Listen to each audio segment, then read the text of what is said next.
আবার chairman sir কি নিয়ে এত কথা বলছে বলতো? কে জানে অফিসে আবার কোন কাণ্ড ঘটিয়ে এসেছে মামা।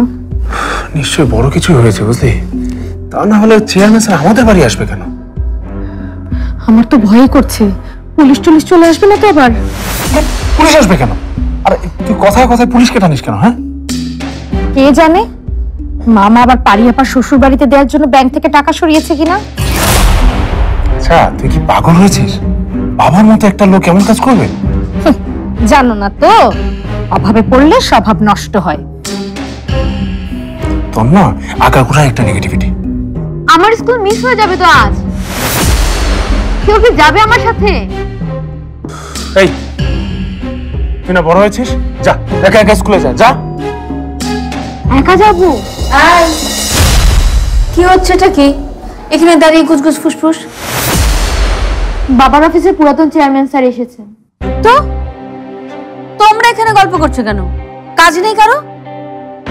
আই মিথিলা, যাও গেস্টের জন্য চা নাস্তার ব্যবস্থা করো।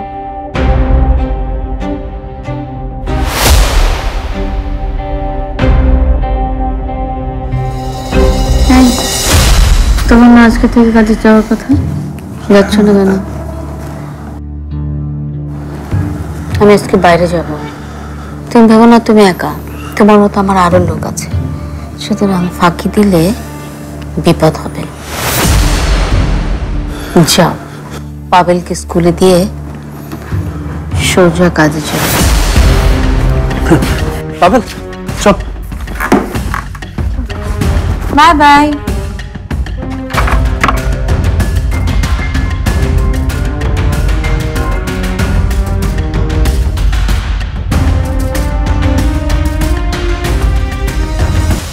দেখুন আফজাল সাহেব, আপনাকে টার্মিনেট করাটা কিন্তু সাকিবের একটা ভুল সিদ্ধান্ত ছিল।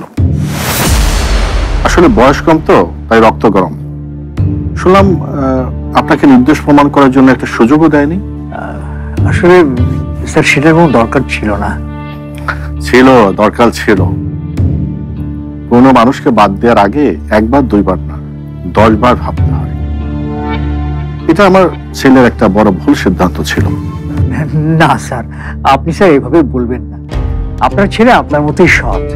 এত কঠিন পরিস্থিতিতে থেকেও দায়ী ব্যক্তির প্রশংসা শুধু আপনিই করতে পারেন। শোনেন, আপনার টার্মিনেশনের খবরটা আপনার কলিগদের কে দিয়েছে জানেন? কে দিয়েছে স্যার? পলাশ। পলাশ? হ্যাঁ, শুধু তাই না, ও সাকিবের কাছে অনুরোধও করেছে যাতে আপনার চাকরিটা ফেরত দেওয়া হয়। তাতে অবশ্য সাকিব রাজি হয়নি, আর সেজন্যই পলাশ অন্যদের সাথে নিয়ে স্ট্রাইক শুরু করেছে। সাকিব মনে করেছে আপনি হয়তো কোনো অসৎ উদ্দেশ্যে পলাশের চাকরিতে বহাল রাখার জন্য বলেছিলেন, কিন্তু আমি জানি আপনি তা করেননি, আর তা করতেও পারেন না। আসলে কি জানেন স্যার, সবাই আমাকে যতটা মহান ভাবে, সৎ ভাবে, আমি আসলে তা না। আপনার এসব পুরনো কথা রাখেন তো, একটু তাড়াতাড়ি উঠুন, চলুন অফিসে যাই।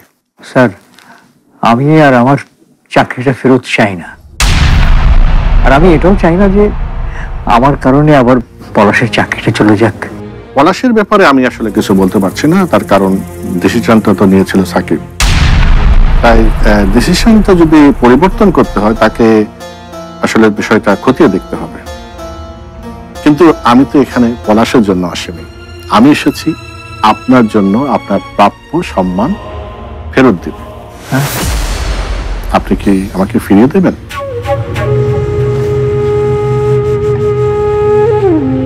যা আমরা আফজাল সাহেবের অফিসের ডেস্কে বসে খাবো। বা আফজাল সাহেব চলেন, ওঠেন।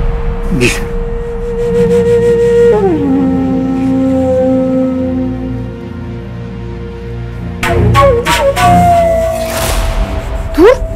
কি হয়েছে, কি হবে ঠিকভাবে তো কিছুই শুনতে পারলাম না।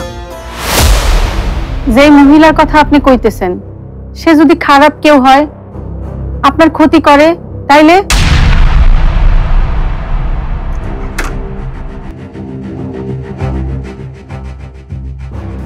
আগেই ভয় পেলে চলবে? বাদ দেন ছোট ভাবি, আপনি যাওয়ার দরকার নাই। ঘরে বসেই খোঁজ নেন। আর এখন তো ডিজিটাল যুগ, কত কিছু আছে খোঁজ নেওয়ার।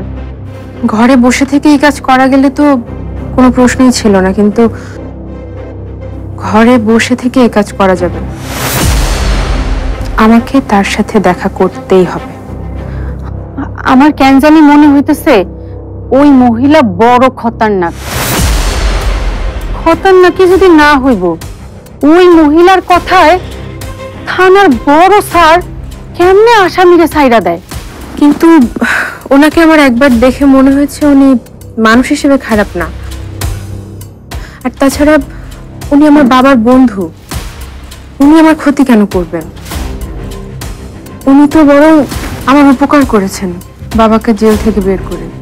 কার মনে যে কি আছে সেটা কি আর বোঝা যায়? আপনি কিন্তু খুব সাবধানে থাকবেন ছোট ভাবি। তোমাকে না একবার নিষেধ করেছি আমি ওই নামে ডাকতে? আপনি যাই বলেন না কেন, আমি আপনারে ছোট ভাবি বইলাই ডাকবো। শিউলি, আমি আবারও বলছি, আমাকে ওই নামে ডাকবে না। যে সম্পর্ক শেষ হয়ে গেছে সেটা আবার নতুন করে আমি মনে আনতে চাই না। আমার মন কি কইতেছে জানেন ছোট ভাবি? আপনি আর ছোট ভাইজান আবার এক হইবেন, আপনারা কোনোদিন আলাদা থাকতে পারবেন না।